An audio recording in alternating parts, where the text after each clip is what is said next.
I don't manifest. I know it's done. I made a discovery 3 years ago that changed everything for me. And I'd already started working with people, helping them on their manifestation journey. But there was something within me that also still felt like I was trying. And then I realized something, and I came across a piece of research in the 90s by Dr. Kent Berridge. And this piece of research blew my mind. And it essentially showed that from a neuroscience perspective, our brain has two very different systems that govern how we think and govern reward. So one system governs craving, our want of something, our desire of something. And that system actually runs on dopamine. And as we know, dopamine is the thing that keeps and ticks our adrenaline. It's the thing that social media is run on. It's the thing that so many attention-based systems are run on now. And that system of reward keeps our brain hungry and wanting more and more and more. But there's a second system, and that second system governs satisfaction when it comes to reward. So what does that mean? Well, it means that that feeling of it already being done is run by that system. And that system doesn't run on dopamine. That system runs on opioids, and they're opioids that your body naturally creates. And those opioids create a very different feeling in our body. It's a feeling of knowing. It's a feeling governed by security, of total embodiment in ourselves. And the thing that's interesting on that is these two systems aren't just different. They actually are in total opposition to each other. And here's what I want you to realize.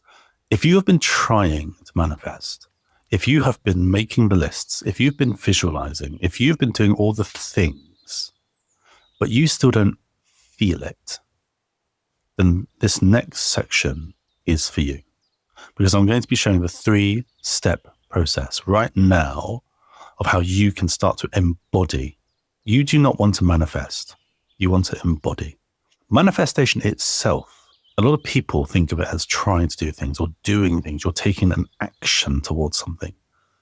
But some of the greatest spiritual teachers in our lifetime, Neville Goddard, for instance, Louise Hay, many, many more, Dr. Joe Dispenza, none of them have talked about doing things. They have all talked about embodying and becoming and feeling. And how do you feel? I'm going to go over those 3 steps for you right now. Step 1, what do you really want? Now, this sounds a bit counterintuitive because you might be looking at this right now and saying, well, I want that thing. I want that home. I want the partner. I want the job. I want the money. I want the wealth. This is the first part where I challenge you. Those are things. What do those things give you? Who is the person that has those things? What do they do? Think about that. As you're watching this right now, think about that money you want, that partner you want, that life you want together. You're going on holidays. You're buying homes. You've got a wonderful family. You're happy. But look beyond the things. If you stripped all of that back, who's the person? How does that person feel? How does that person wake up? How do they think? How do you embody that vibration? Because once you embody that person, all those things will come to you. But remember, your 3D, your physical reality, is the last place you will see it. So when you hold doubt, when you hold trying to do it, I want my dream partner. I want $10 million in the bank. I want this dream job. You can see and feel the lack in that action versus I am a relentless millionaire. I'm with the love of my life. I am truly happy and abundant. Think about who that person is. Step 2, what does that person do? This is one of the biggest breakthroughs for your transformation process. And I'm going to go over the steps now. But I would say if you really want to go deeper in this work, Download the Pulse method now. It's our proprietary framework. It's what I've personally used over the last 5 years to coach hundreds of people to transform their own identity into becoming the person they've always wanted to become by default. So that is available for free right now in the comment section below. But what does this person do? So for this step, you need to think about all of those micro actions and moments. For you to have all of those things, for you to carry that vibration of a relentless, wealthy person, of a happy person, a person at peace, what do they do? And I don't mean the act of manifestation. I'm not talking about more journaling, more scripting, more gratitude lists. What time do they wake up? What's the first thing they say to themselves when they wake up?